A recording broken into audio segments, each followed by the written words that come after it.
Last time. Well, sorry for having a crooked tail. No, I think it's pretty. What are you doing? Let go. It's a crooked tail. Yeah? So what? You have a really nice tail yourself. Here we go. And they stocked up lightly at the street vendors before they left town, then headed towards the other side of the grove and set foot in the forest again. This forest wasn't dangerous like the Void Forest, but Ray lit a torch to help guide them through the dark gloom of night. Conaway disliked fire, but he didn't try to move away or raise any suspicion, thinking he'd be even more aggravated if Ray discovered his weakness. He wondered if they'd reach the path to the shaman's shrine soon. It was so dark he could barely see the rock face to their left through the shadows. Did the place the shaman spoke of truly exist? As they walked endlessly through the night forest, such thoughts floated through Conaway's mind. If the shaman was lying, they would have come this far for nothing, but they had no choice but to believe him and continue on. For a while, Conaway thought about the dangerous uncertainty of their trip. We'll stop here for today, Ray said without turning around. Then he moved off the road to walk further into the glade. Stopping at an inconspicuous path a little ways from the main road, they gathered nearby branches and leaves and put a torch in the middle of them.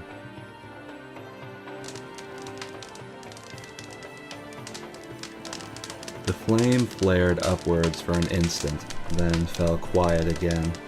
Although Conaway thought that the blazing flames were beautiful, he felt a slight fear. While Conaway listened to the sounds of crackling fire, Ray sat down. Conaway also sat down a short distance away. For a while they sat together in silence, only their ears flicking in every direction, alert to their surroundings. He was certain that there was nothing particularly suspicious around. They made sure they could hear no suspicious sounds like footsteps or gloves curling around weapons. He trailed his tongue along his arm to groom, unintentionally closing his eyes in comfort, feeling like it had been a long time since he'd done this. Conaway carefully licked himself. He glanced up to see Ray grooming as well. While grooming, he wasn't as concerned about the fire. Just then, something pierced the silence. So you don't like fire? Conaway was about to lick by his elbow when he halted. He looked at Ray, who had already finished grooming and was now staring at him. Under the impression that he hadn't noticed, Conaway's heart leapt. Conaway turned to the side and pretended to be at ease so Ray couldn't notice his anxiousness. Not really. Tsundere?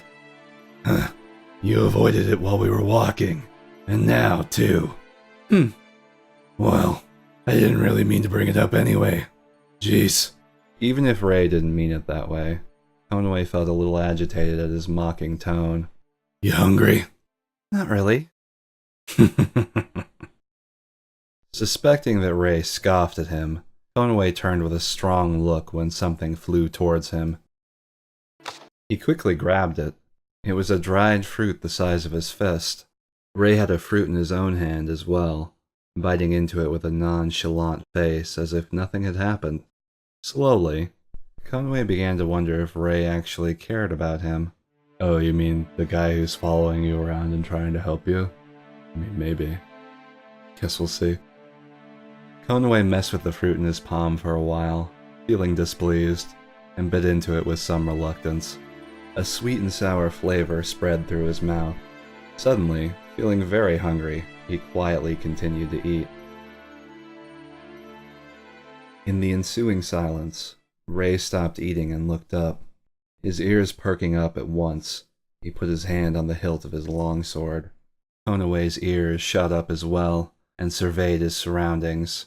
The fur on his tail swelled right away, and tension flooded over him. All of the hair on his body bristled on end. He felt anxious, an intense bloodlust. It was just for an instant, but he definitely felt it. Something was there. Conway's ears lowered warily, and he slowly drew the sword at his waist. Suddenly, Conway felt a shock hit his chest. The impact spread and gradually turned to pain. He was tormented by a dull headache and a strange ringing in his ears. Was this empathy? The moment he thought this, a muddy stream of turbulent emotions suddenly flowed to him. His breathing seemed to stop. Feelings of intense rage, the urge to kill. He felt like he was about to be crushed. His lips broke open and he breathed. He knew this. These words suddenly floated through his mind. While enduring this bitter pain and desperation, he thought that he felt this sensation before. From where? From whom? From what catboy we haven't seen in more than 6 episodes? Suddenly, the thicket beside them shook. A shadow blacker than the darkness. As he stared, wide-eyed, it jumped and attacked Ray with spectacular speed. Vast quantities of bloodlust seemed to surge over his skin like an electric current. An intense, high-pitched sound threatened to shatter his eardrums. Ray poised his sword horizontally and took the hit that came down from above. The black shadow bared its fangs and gave a roar that shook the earth. Conway frowned at that figure. It couldn't be. No, there was no mistaking it. The owner of these emotions. One catboy who likes to scratch trees. Asato! You're still in this game? The ears of the black shadow twitched when Conway called out his name. Ray pushed back with his sword and jumped backwards as soon as the shadow dropped his guard. But the shadow was quick to react, and it immediately pressed back towards Ray. His long black tail fluttered behind him like an afterimage. Silver was enveloped in darkness. Cut it out! Conway shouted, feeling like he was burning up with aggravation. As if in response, his chest ached. The shadow was just about to swing his sword down when it stopped moving altogether, as if frozen in time. Ray didn't stop. He plunged into the shadow and... an ear-splitting sound roared once again. Following it was the sound of something falling to the ground. Conway's eyes opened wide. The figure of a dazed shadow who'd lost his sword reflected in them. Asato, is it really you? The face glaring at Ray now turned around awkwardly. Deep blue eyes slowly focused on Conway. The stern look on his face relaxed as his eyebrows arched up in surprise. The pain of empathy slowly faded into the distance. Conway exhaled from deep within his chest and sat up. It really was him. No doubt about it. It was Asato. He's back. Why? Huh? Interrupting their conversation, Ray pointed the tip of his long sword at Asato. In that blue eye, much paler than Asato's, a cold light flickered. Who the fuck is this? An acquaintance? Conway nodded, and Ray narrowed his eyes slightly. Well, this acquaintance of yours is a dumbass, who just pounces on someone without even thinking. Far from flinching away from Ray's sword, Asato didn't seem to notice it at all. He furrowed his brows as if holding something back, and quietly stared at Conway. Conway. A husky voice called out his name. Conway grimaced at the pain in Asato's voice. There seemed to be something odd about Asato. Conway focused his frantic eyes and looked him over carefully. Asato's chest rose up and down with rough breathing, and one hand was clasped over his opposite shoulder, and Asato was bending forward slightly, as if to protect that shoulder.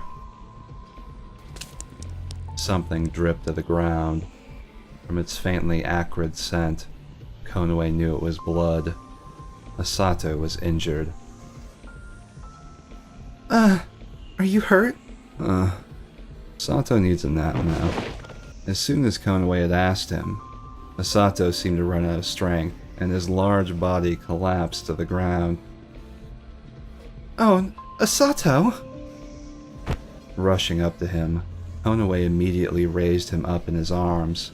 As if to show his anguish, Asato's brows were knit tight in pain, and his lips were parted thinly to let him take rapid, shallow breaths. Looking to the shoulder Asato had held earlier, Konaway saw a wound, just as he expected.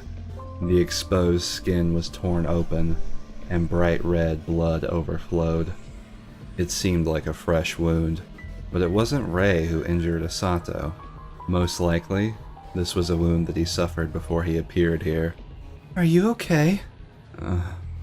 Yeah. Konaway took out his water flask from the bag he carried on his back and gently washed the wound on Asato's shoulder. Then, he removed a dried medicinal herb and put it in his mouth, chewing it up before applying it to the wound. It was a medicinal herb often used in Kaoru, and it helped disinfect wounds and curb fevers. When it soaked in, Asato's face stiffened. Is it seeping in? I'm okay. So you intend to help him? As Konaway's gaze followed that voice, he saw Rei sheathing his sword, watching coldly. Of course. He can't be trusted. Leave him. He helped me once. Besides, he was hurt and probably just felt cornered. He's probably being chased or something. He won't hesitate to kill. It's in his eyes. So? Almost shouting inadvertently, Konaway pressed his lips tight. Instead, he channeled his strength into his eyes, glaring at Rei. Enough. No matter what you say, I'm helping him. If you want to leave, you can just go by yourself. Having given his ultimatum, Konaway looked away from Rei and turned back to Asato. He didn't want to know anything more about togas and sangas either. Rei could just figure it out himself. In desperation, Konaway was unable to control his anger. Asato had likely fled here after fighting with Kirin pursuers. He had to be exhausted. Konaway couldn't just leave him like this. Hearing a sigh of disgust behind him, Konaway turned around. He matched eyes with Rei, who looked awfully displeased. Both of you are stupid. You're so dumb. While Asato grimaced in pain, he still bared his fangs at Rei. Asato, you stop too, okay? Why? What do you mean, why? This guy is an enemy, right? Asato cast a hostile look to Rei. Their dark blue and light blue eyes clashed, feeling an explosive edge gathering in the air. Konaway stared at Asato and quietly shook his head. You're wrong. He's not an enemy. Wasn't he trying to kidnap you? No. Ah, so this was how it looked in Asato's eyes. And that was why he attacked Rei? Grasping the flow of the conversation, Rei arched an eyebrow in disdain. What an utterly stupid dummy. The fuck you say to me? Stop that. Asato, you calm down too. Konaway would normally be glad to have met Asato again after he disappeared, but this was the worst possible scenario. For now, Konaway let Asato sit down close to their bonfire. Rei crossed his arms and leaned against a tree trunk in his usual manner. What happened? Do you need some food or water? I'm fine. Only replying with this. Asato sealed his lips and lowered his head. He didn't seem like he wanted to say anything. While staring at the ground with a sullen look, Konaway suddenly remembered something. Asato, you can't return to your village anymore. And that was right. He had no other place to go. He was the same as Konaway. Since he'd awaited their reunion, Konaway obviously intended to take Asato with him on his journey. But the problem was Rei. Judging from his reaction just now, he would not be pleased. Oh, are we gonna get route choices now? Seized with heavy feelings, Konoe turned to Rei. Asato's coming too. Oh? Just as he thought, the cold look in Rei's eyes could freeze the air in an instant. Asato can't go back to his village anymore. He's just like me. And besides, he's strong, and he could probably match you in a fight. I wonder about that. Rei glanced at Asato. Asato scowled and gave a low growl, glaring back at Rei. You. I feel something unpleasant coming from you. What are you? Shut up. Let me tell you something. I'll kill you. Hey! He put a hand on Asato's chest to keep him from throwing himself at Rei, then turned an accusatory look towards the cat in question. Asato turned to Konoe as if to ask why he was stopped, and Rei just scoffed and turned away. Konoe inadvertently let out a very deep sigh. He felt anxious about the future. His head hurt. I, for one, welcome our new boyfriend drama.